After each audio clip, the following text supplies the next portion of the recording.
नमस्कार, आप सभी का एचएन कैरियर इंस्टीट्यूट के यूट्यूब चैनल पर स्वागत करता हूं। मैं जय चौधरी, क्लास 10th मैथ के आर्यभट्ट बैच में फिर से एक बार स्वागत है। आई होप आप लोग काफ़ी बढ़िया हैं और आपकी पढ़ाई भी बढ़िया और मस्त तरीके से चल रही होगी। तो आज की हम इस क्लास के अंदर एक्सरसाइज 4.2 करने वाले हैं, यानी प्रश्नावली 4.2 के क्वेश्चन नंबर 2 को करने वाले हैं।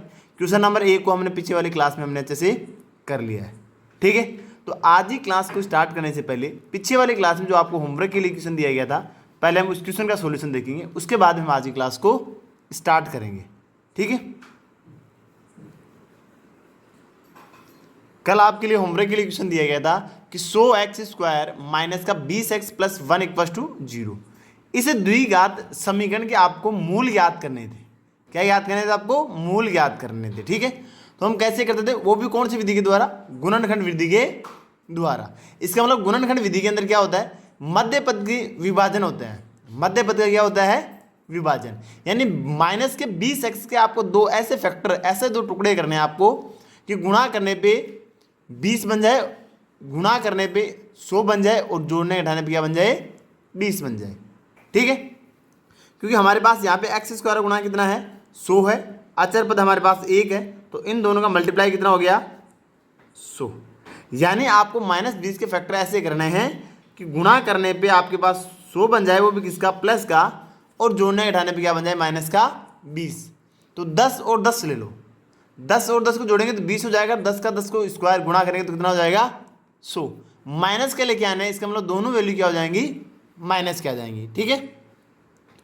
देखो यहाँ से हम इसको लिख सकते हैं 100x² माइनस का 10x माइनस का 10x प्लस का 1 इक्वल टू 0। माइनस के 10x और माइनस के 10x कितने हो जाएंगे? माइनस के 20x, ठीक है। इन दोनों पदों में क्या को बना सकता है? 10x को बना सकता है। तो यहाँ से ले लेंगे, 10x कॉमन आ जाएगा, तो हमारे पास यहाँ पे क्या बचाएगा? 10x, और यहाँ पे क्या बचाएगा? माइनस का 1। यहाँ पे हमें ये ब्रैकेट वाला बचाना है, तो यहाँ से हम क्या कॉमन लेंगे? माइनस का 1 को अगर कॉमन लेंगे तो ये 10x है वो पॉजिटिव हो जाएगा, और 1 है किसका हो जाएगा? नेगेटिव, इक्वल टू क्या हो जाएगा? 0। इन दोनों पदों में से फिर क्या कॉमन आ सकता है हमारे पास में? 10x माइनस का 1, यहाँ में हमारे पास बच जाएगा 10x माइनस का 1 इक्वल टू 0। दोनों फैक्टरों के बराबर अगर 0 है मल्टीप्लाई में, तो एक फैक्टर के बराबर में 0 ले लो, अगले फैक्टर के बराबर में आप क्या ले लो? 0 रख दो। यहाँ से 10x माइनस 1 इक्वल टू 0, यहाँ से 10x माइनस का 1 इक्वल टू 0। तो हमारे पास यहाँ पे हो जाएगा 10x इक्वल टू 1, तो यहाँ से x की वैल्यू हो जाएगी 1/10। ऐसे हमारे पास यहाँ से देखना 10x equal to plus 1, x equal to क्या आ जाएगा? 1/10। इसका मतलब दोनों मूल इसे क्या आ रहे हैं? सेम आ रहे हैं, और वो भी कितने आ रहे हैं? 1/10। सेम आ सकते हैं, अलग अलग भी आ सकते हैं। इससे आपको घबराना नहीं है कि सर दोनों सेम आ गए तो ये गलत हो जाएगा। गलत नहीं है, दोनों सेम आ रहे हैं तब भी ये क्या है? सही है, ठीक है। लास्ट में हम वो लाइन लिखते हैं, अतः है द्विघात समीकरण की मूल क्रमशः 1/10 और 1/10 है। ये इसका क्या हो गया? आंसर, ठीक है। आज हम क्वेश्चन को करने वाले हैं सेकंड क्वेश्चन को। हमारा फर्स्ट क्वेश्चन का 5 पार्ट दे रखे थे, 5 पार्ट हमने कर लिए हैं, ठीक है। अब हम करने वाले एक्सरसाइज 4.2 का सेकंड क्वेश्चन। सेकंड क्वेश्चन क्या कह रहा है कि उदाहरण 1 में दी गई समस्याओं को हल कीजिए। वो भी किस हिसाब से करना है आपको?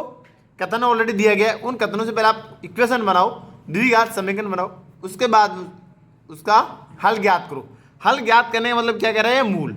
हल और मूल दोनों एक ही बात है। यानी आपको जो द्विघात समीकरण बने उसमें x की वैल्यू फाइंड करनी है आपको। जैसे हम ऊपर वाले क्वेश्चन फर्स्ट में किया वैसे ही आपको इसमें करने वाले हैं। इक्वेशन बनेगी द्विघात समीकरण, उसमें मध्य पद का विभाजन करना है, और फिर आपको x की वैल्यू बतानी है कितनी होगी, ठीक है। चलो देखो सॉल्यूशन देखते हैं इसका। क्वेश्चन नंबर फर्स्ट, यहाँ पे देखो उदाहरण फर्स्ट दिया हुआ है, तो हमें बुक के अंदर उदाहरण फर्स्ट देखने। फर्स्ट के 2 पार्ट हैं। फर्स्ट पार्ट ये जो मैंने यहाँ पे लिख दिया है बुक के अंदर, तो एक्सरसाइज के अंदर तो ये लिखा हुआ है कि उदाहरण फर्स्ट में दिए गए समस्या को हल कीजिए।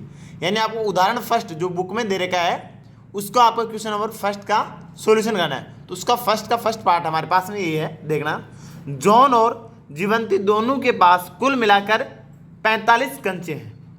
दोनों 5-5 कंचे खो देते हैं, 5-5 कंचे खो देते हैं। और अब उनके पास कंचों की संख्याओं का गुणनफल 124 है।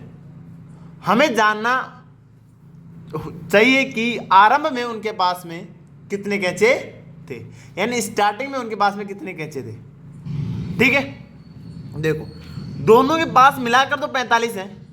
ठीक है, 5-5 घुमाने के बाद में उनका दोनों का गुणनफल कितना है 124, 124 है। तो हमें बताना है कि आरंभ में उनके पास में कितने कैंचे थे। हमें पहले मानना एक जॉन के पास, मान लो कि जॉन के पास कितने कैंचे हैं x, तो जीवंती के पास में कितने बचेंगे 45 माइनस के x, सही है नहीं, क्योंकि कुल मिला के कितने हैं 45 कंचे। ठीक है, तो उसके पास में कितने बच जाएंगे 45 माइनस का x। लिखो यहां से पहली लाइन, माना कि जॉन के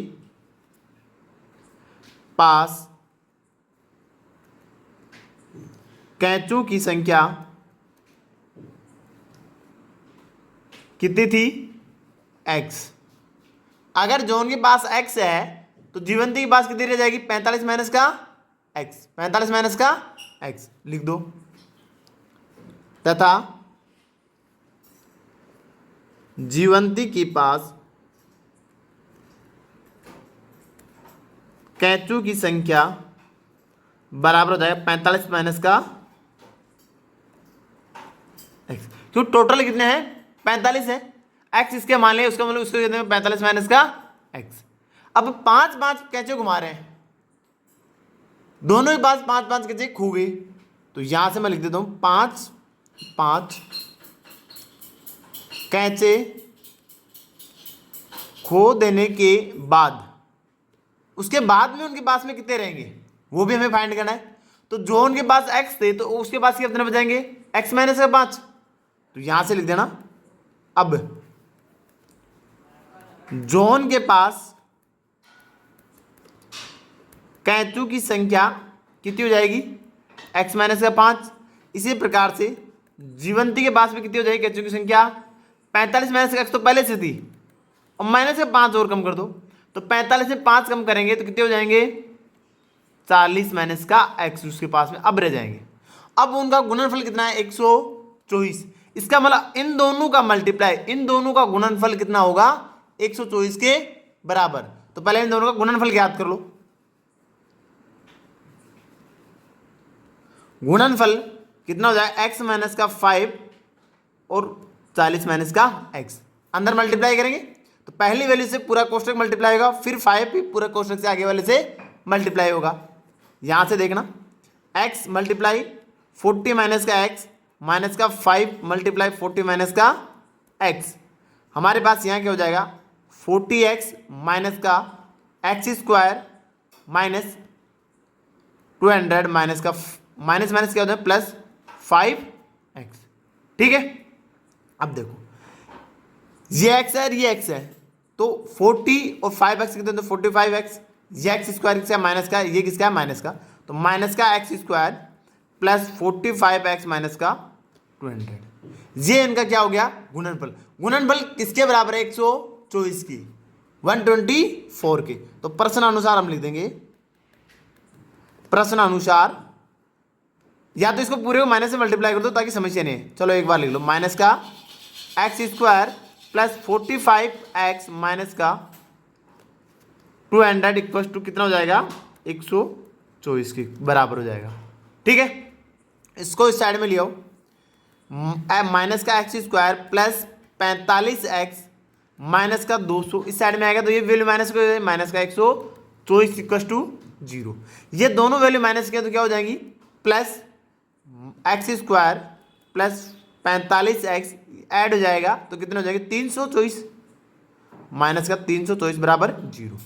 ये एक्स स्क्वायर किसका माइनस का, तो पूरे इक्वेशन को माइनस से मल्टीप्लाई कर दो ताकि एक्स स्क्वायर की वैल्यू किसमें हो जाए पॉजिटिव में। तो जब इसको माइनस से मल्टीप्लाई करेंगे तो ये क्या आ जाएगा एक्स स्क्वायर माइनस का 45x और प्लस का 324 बराबर 0। ये हमारे पास में क्या हो गया द्विघात समीकरण हो गया। अब इसके क्या करना है गुणनखंड विधि के द्वारा इसके फैक्टर करने हैं किसके माइनस के 45x के। तो -45 के फैक्टर ऐसे करने हैं दो कि जिनको गुणा करने पे 324 बने, क्योंकि यहाँ पे एक है, एक को 324 से मल्टीप्लाई करें 324 होगा, और जोड़ने घटाने पे कितने -45, और यहाँ पे प्लस का आना चाहिए। इसका मतलब दोनों वैल्यू किसकी होंगी? माइनस की। पहली बात तो ये होगी, ठीक है। अब बताओ कौन कौन सी हम दो वैल्यू लें इसकी। सोचो कि 324 लेके आना 45, तो 22 22 44, 22 और 22 का स्क्वायर करेंगे तो कितना हो जाएगा? 22 22 का। आप लोगों को नहीं आता तो ऐसे पेन रफ नोट लेके निकाल सकते हो आराम से, ठीक है। ज्यादा जा रहा है, इसका मतलब एक वैल्यू तो बढ़ाओ और एक वैल्यू को कम करो। 22 22 से नहीं होने वाला, 22 23 लेंगे तब भी नहीं होगा। इसका मतलब एक वैल्यू को बढ़ाओ और एक वैल्यू को क्या करो? कम करो। मैं 40 और 5 ले लूँ तो 40 और 5 लेंगे तो कितना हो जाएगा? 200, लेकिन हमें 300 लेके आना है, ठीक है। और एक को कम करो, एक को बढ़ाओ, तो 40 के बाद में ले ले, मान ले 30 ले लो, 30 और 15 ले लो, तो 15 थी 45, वो ज़्यादा हो गई। तो एक मैंने क्या बोला अभी मैं 30 और 15 लेते हैं, तो 15 थी 45 हो जाएगा, ज़्यादा हो रही है। इसका मतलब इसको बढ़ाओ, इसको कम कर दो, 35 और 10 को लो, 35 और 10 के लिए 350 हो रहा है। इसका मतलब इसके आसपास है, ठीक है, आसपास है। इसका मतलब अब हमें लेना है 36 और 9 ले लो, चेक करो, देखो इन दोनों का मल्टीप्लाई कितना आएगा। 9 पंजे 45, 9 थी 27 और 3 27 और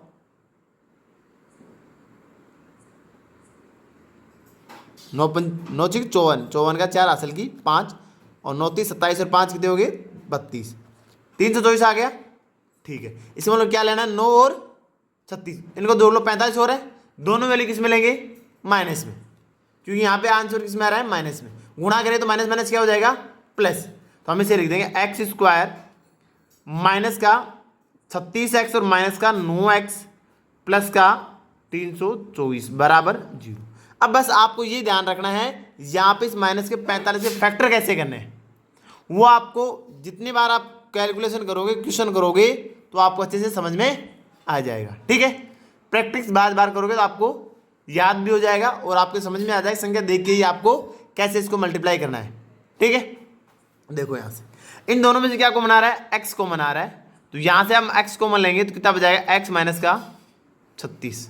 यहाँ पे 9 कॉमन आएगा, क्योंकि 9 और 36 का मल्टीप्लाई ये है ना, तो यहाँ से आप लोग कॉमन ले लो माइनस के 9 को, तो ये प्लस का एक्स बच जाएगा और ये माइनस का 36 बचेगा। क्यों? हमने 9 को और 36 को मल्टीप्लाई किया तो 324 बन रहा है। इसका मतलब 324 है 9 गुणा 36, इसका मतलब 9 को हमने कॉमन ले लिया, कितना बच गया? 36 बराबर 0। इन दोनों में से क्या कॉमन आ रहा है? एक्स माइनस का 36, यहाँ पे बच जाएगा एक्स और यहाँ से माइनस का 9 इक्वल टू 0। दोनों के फैक्टर, दोनों के गुणा के बराबर क्या है? 0। इसका मतलब पहले गुणनखंड के बराबर में 0 लोग, तो एक्स माइनस का 36 बराबर 0। यहाँ से ले लो एक्स माइनस का 9 बराबर 0। यहाँ से हमारे पास एक्स की वैल्यू आ जाएगी प्लस की 36 और यहाँ से एक्स की वैल्यू आ जाएगी कितनी? प्लस की 9। इसका मतलब एक के पास 36 है और एक के पास क्या है? 9, ठीक है। इसका मतलब हमने एक्स किससे माना था? जॉन के कैचों की संख्या, तो यहाँ पे दोनों वैल्यू किसकी आई है? एक्स की। जब एक्स के पास अगर 36 है, जॉन के पास अगर जॉन के पास 36 है तो 45 में 36 माइनस कर देंगे, ठीक है, 9 आ जाएगी। अगर 9 लेंगे अगर जॉन के पास में, तो 36 किसके पास आ जाएंगी? जीवंती के पास में। बस आपको इन दोनों में से कोई भी वैल्यू हो सकती है, ठीक है। तो ये इसका क्या हो गया? आंसर। ये इसका क्या हो गया? आंसर। अतः लिख देंगे, अतः है जॉन और जीवंती के पास, आरंभ में पूछा था ना, आरंभ में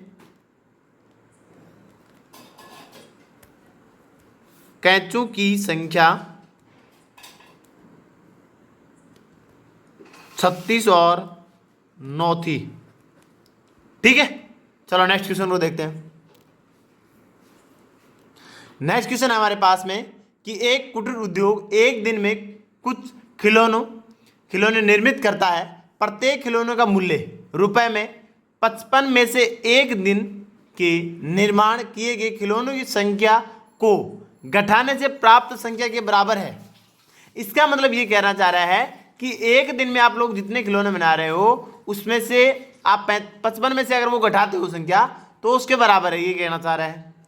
किसी एक दिन कुछ निर्माण लागत 750 थी, तो हमें उस दिन के निर्माण किए गए खिलौनों की संख्या ज्ञात करनी है।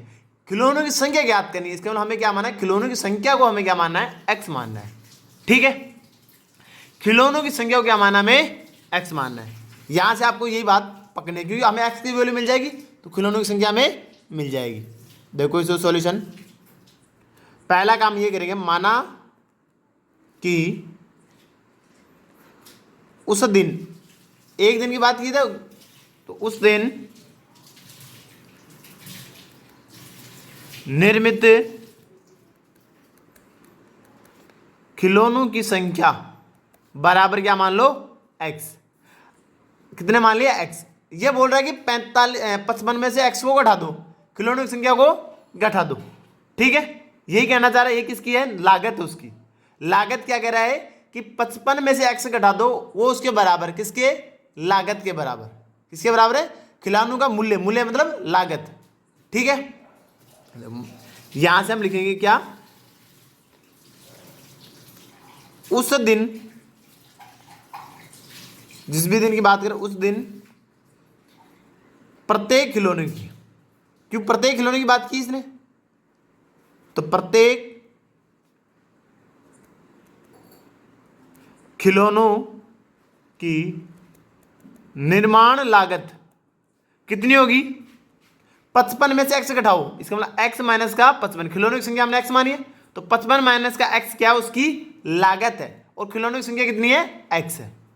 ठीक है, अब बताओ कुल लागत कितनी आएगी, इन दोनों का मल्टीप्लाई, क्योंकि प्रत्येक की बात की है तो एक खिलौने का हमें मूल्य मिल गया, खिलौनों की संख्या मिल गया, तो टोटल रुपये मिल जाएगा उन दोनों से गुणा करके।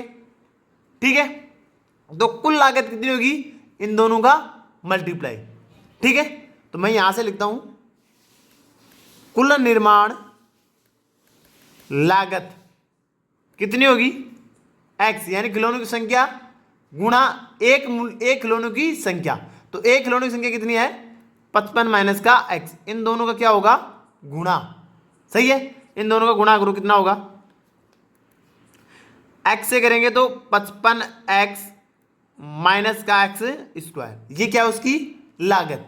अब ये क्या कह रहा है कि उस दिन कुल निर्माण की लागत लगेगी कितनी, 750। इसका मतलब इस वैल्यू की कितनी है, 750, इसकी वैल्यू कितनी है, 750। किस में कह रहा है वो, क्वेश्चन में कहा है, तो हम लिखेंगे प्रश्न अनुसार 55x माइनस का एक्स स्क्वायर बराबर कितना है, 750। ठीक है, इस 750 को साइड में ले आओ, तो 55x माइनस का एक्स स्क्वायर, यही साइड में आएगा तो माइनस का 750 बराबर 0। एक्स स्क्वायर को प्लस बनाना है तो पूरे समीकरण को माइनस से मल्टीप्लाई कर दो, तो एक्स स्क्वायर प्लस का हो गया, माइनस का 55 माइनस का हो जाएगा, ये किसका हो जाएगा, प्लस का 750 इक्वल टू 0। अब हमें वही काम करना है जो हम पीछे वाले क्वेश्चन में करते आ रहे हैं, इसके फैक्टर करने हैं 55x के ऐसे दो टुकड़े करो कि जिन्हें गुणा करने पे 750 बने और जोड़ने के घटाने पे क्या बने, 55 बने। ठीक है, देखो क्या होंगे इसके गुणा, अगर 25-25 लेते हैं, 25 में से 50 होते हैं, वो भी नहीं, 625 होते हैं वो, ठीक है। फिर एक को ज़्यादा करो या एक को कम करो, ऐसे होगा, इक्वल बहुत ही कम पॉसिबल है, ज़्यादा कम पति करो। तो यहाँ से मान लें कि हम 40 मान लो, या 35, अगर मान लो इसको 35 मान लें तो 20 कर लो, 35 और 20, 35 गुना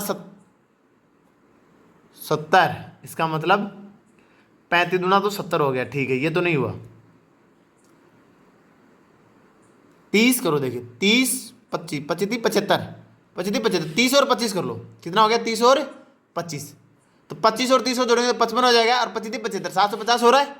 ठीक है, तो यहां से हम लिख सकते हैं क्या, एक्स स्क्वायर माइनस, दोनों संख्या माइनस है और गुणा करने में प्लस आ रहा है, इसका मतलब दोनों संख्या किसी होंगी, माइनस की। इसका मतलब आप लोग 30x और माइनस के 25x प्लस के 750 बराबर 0। दोनों वैल्यू माइनस की क्यों लिए, माइनस माइनस ऐड होगी, 55x बना देगा, और गुणा करेंगे तो प्लस के बन जाएंगे।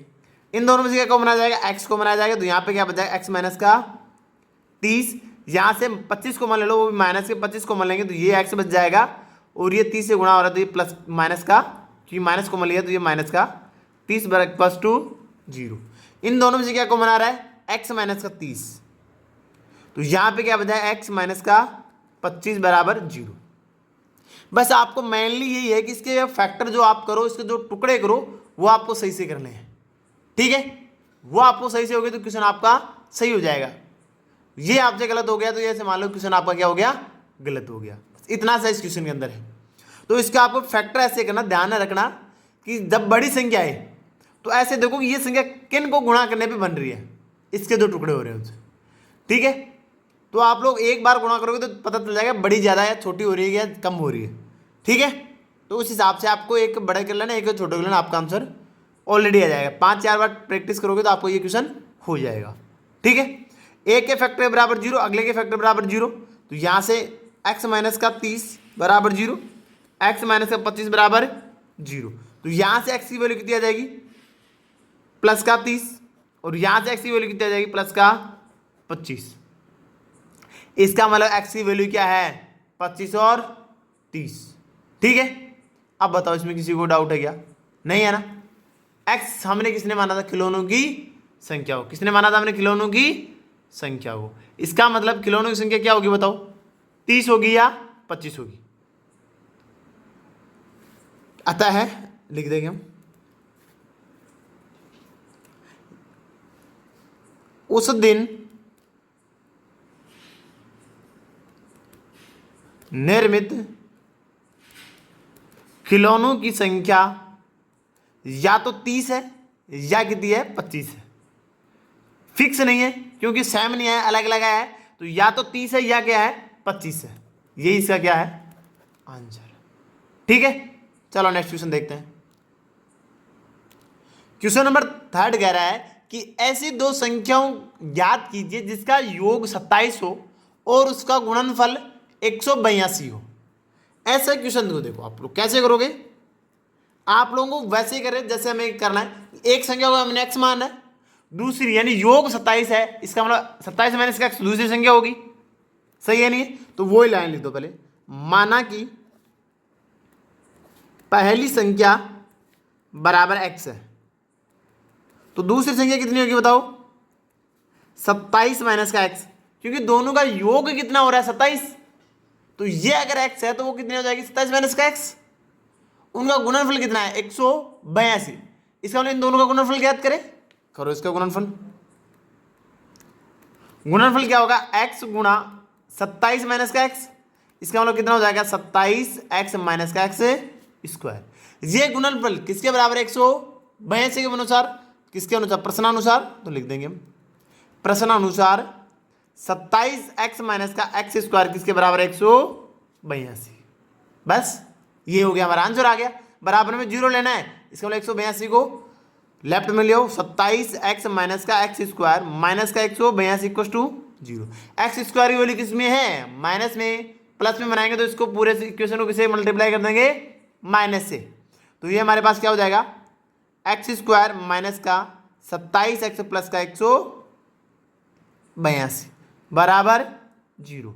अब आपको 27 के ऐसे दो टुकड़े करने हैं कि जिनमें जोड़ने घटाने पे माइनस का 27 बने और गुणा करने पे प्लस का 82 बने, 182 बने। इसका मतलब दोनों वैल्यू माइनस में आ रहे हैं, यहाँ पे प्लस का आ रहे हैं, मतलब दोनों वैल्यू किसकी होंगी? माइनस की होंगी।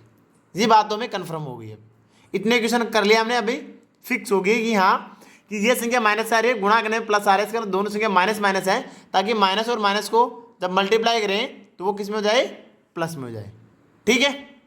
देखो यहाँ पे 27 के टुकड़े करने हैं, 182 लेना है, तो 13 26, 13 का स्क्वायर कितना हो जाएगा? 169। इसका मतलब एक ज़्यादा कर लो, आसपास है 13 गुणा 14 कर लो, देखो कितना हो जाएगा? 12 2 1 5। आराम से कर लेना ताकि आपको कैलकुलेशन में गलती नहीं होगी। 182 आ रहा है, इसका मतलब आप लोग ये रफ में चेक कर सकते हो। ये मैंने जो यहाँ पे किया है वो रफ में है, वो आपको इसीलिए कर रहा हूँ ताकि आपको एग्जाम में अगर नहीं भी आए दिमाग में तो आप लोग रफ में कर सको कैसे इनको निकाला जाएगा। तो कितना हो गया? एक तो 13 हो गया, ये कितना हो गया? 14। इन दोनों को गुणा करने तो 182 हो रहा है, और जोड़ने पर भी 27 हो रहा है कि 13 13 26 और 1 27। एक्स माइनस का है, इसका दोनों वैल्यू किसी होंगी माइनस की, तो एक्स स्क्वायर माइनस का 13x और माइनस का 14x और प्लस का 182 बराबर 0। इन दोनों में से x कॉमन आ गया तो यहाँ पे क्या बचा, x माइनस का 13। यहाँ से 14 कॉमन ले लो क्योंकि ये 13 और 14 का मल्टीप्लाई है, तो यहाँ से 14 कॉमन आ जाएगा, वो भी माइनस का लेंगे क्योंकि ये माइनस का बनाना, ये किसका बनाना, प्लस का, तो ये x प्लस का हो गया, ये माइनस का 13 हो गया। यहाँ से क्या कॉमन आ जाएगा, x माइनस का 13, यहाँ पे बच जाएगा x माइनस का 14 बराबर 0। दोनों के बराबर क्या रख दो, 0। इसका मतलब x माइनस का 13 बराबर 0 और x माइनस का 14 बराबर 0, तो x बराबर कितना आ जाएगा 13 और यहाँ पे x बराबर कितना आ जाएगा 14। ठीक है, अगर हमारे पास में संख्या x 13 है तो वो 14 हो जाएगी, अगर वो 14 है तो वो कितनी हो जाएगी 13। दोनों आंसर इसके क्या होंगे, सही होंगे, गलत नहीं है। ऐसे मतलब आंसर अलग अलग आ रहे हैं, तो अगर ये 13 है तो ये दूसरी संख्या 14 हो जाएगी, अगर पहले संख्या 14 है तो दूसरी संख्या क्या हो जाएगी 13। अतः लिख देंगे, अतः दो संख्याएं 13 और 14 या 14 या 13 दोनों लिख सकते हो, 13 या 14 है, या तो पहली 13 है तो दूसरी 14 है, या पहली 14 है तो दूसरी क्या है 13 है। ठीक है, चलो नेक्स्ट क्वेश्चन को देखते हैं। इससे आपको कंफ्यूजन नहीं होना, पीछे वाले क्वेश्चन में वैसे आ रहे हैं तो आपको इससे कंफ्यूज ही नहीं होना है। नेक्स्ट क्वेश्चन देखो, नेक्स्ट क्वेश्चन क्या कह रहा है, दो क्रमागत धनात्मक पूर्णांक संख्या ज्ञात कीजिए जिसके वर्गों का योगफल एक 365 है। अब आपको एक भी संख्या नहीं दी, उनका योग भी नहीं दिया, आपको उनका कोई मल्टीप्लाई नहीं दिया, आपको बोला उनका वर्गों का योग, किसके वर्गों का योग, और दोनों क्रमागत हैं। इसका मतलब एक अगर x है तो दूसरी क्या होगी, x प्लस का 1, और दोनों क्या है धनात्मक है, इसका मतलब क्या होंगी प्लस वाली संख्या होंगी, यहाँ पे माइनस की संख्या नहीं होगी। देखो माना कि एक या पहली जो भी एक धनात्मक पूर्णांक संख्या बराबर x,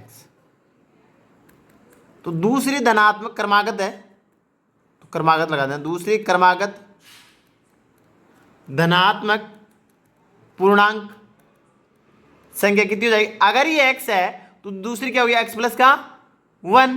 इसमें तो अब किसी को डाउट नहीं है क्योंकि क्रमागत होने का मतलब होता है कंटिन्यू, अगर एक है तो दो, फिर दो के बाद में 3, ऐसे अगर 10 है तो 11। ठीक है, चलो इन दोनों के वर्गों का योग दिया है, इसका मतलब पहले इनका वर्ग ज्ञात करो, वर्गों का योग देखो, और योग किसके बराबर, 365 के बराबर। तो मैं यहां पे लिख देता हूं क्या, संख्याओं के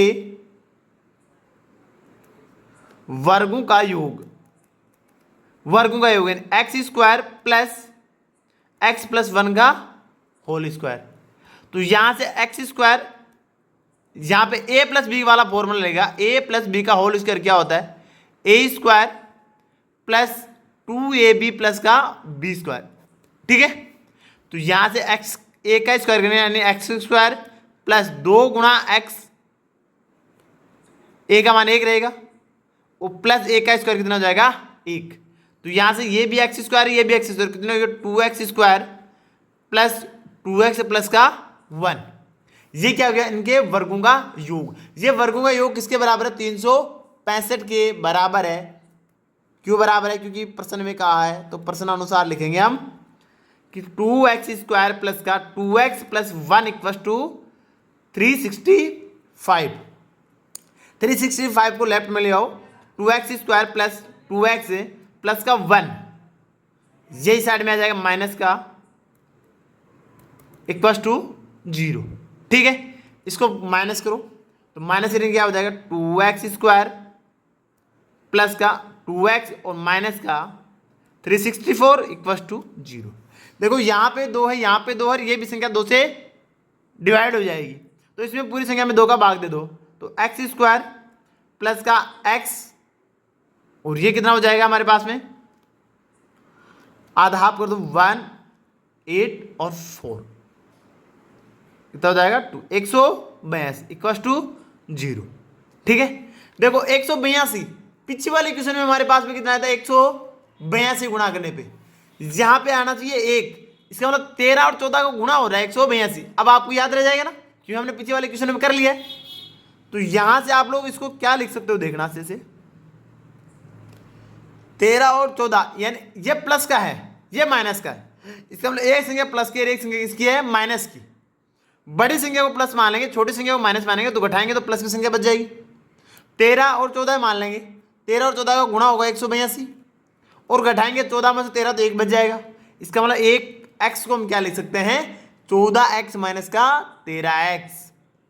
तो एक्स स्क्वायर प्लस का 14x माइनस का 13x माइनस का 182 इक्वल टू 0।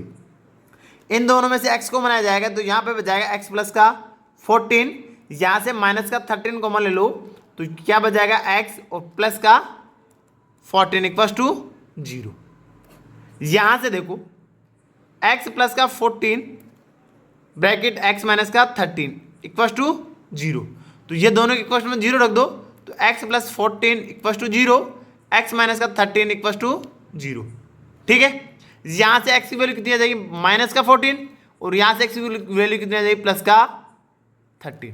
अब बोलो सर यहाँ पे या तो माइनस के 14 होंगे या 13 होंगे, दोनों होंगे क्या, नहीं होंगे। क्यों, क्योंकि क्वेश्चन में कहा गया है धनात्मक पूर्णांक। क्वेश्चन में क्या कहा है, धनात्मक पूर्णांक होना चाहिए। तो ये माइनस के 14 तो किसके हैं, ऋणात्मक पूर्णांक हैं, तो इसका धनात्मक पूर्णांक क्या है, 13। तो पहली वैल्यू तो क्या होगी x, और दूसरी वैल्यू क्या हो जाएगी x प्लस का 1। तो x प्लस का 1 मतलब 13 प्लस 1 बराबर कितनी हो जाएगी, 14। ठीक है, आता है, लिख देंगे हम लाइन, क्या आता है, 2 क्रमागत धनात्मक पूर्णांक संख्या क्रमशः 13 और 14 है। ये इसका क्या हो गया, आंसर। ठीक है, चलो नेक्स्ट क्वेश्चन को देखते हैं। नेक्स्ट क्वेश्चन में दिया हुआ कि एक समकोण त्रिभुज की ऊंचाई उसके आधार से 7 सेंटीमीटर कम है। यदि कर्ण 13 सेंटीमीटर का है तो अन्य दोनों भुजाएं ज्ञात कीजिए। ये क्वेश्चन आपके लिए होमवर्क के लिए क्वेश्चन है। इस क्वेश्चन का आंसर आप लोग कमेंट सेक्शन में जरूर करना। अगर आपको क्लास अच्छी लगी हो तो प्लीज लाइक और शेयर करना ना भूलें। Thank you.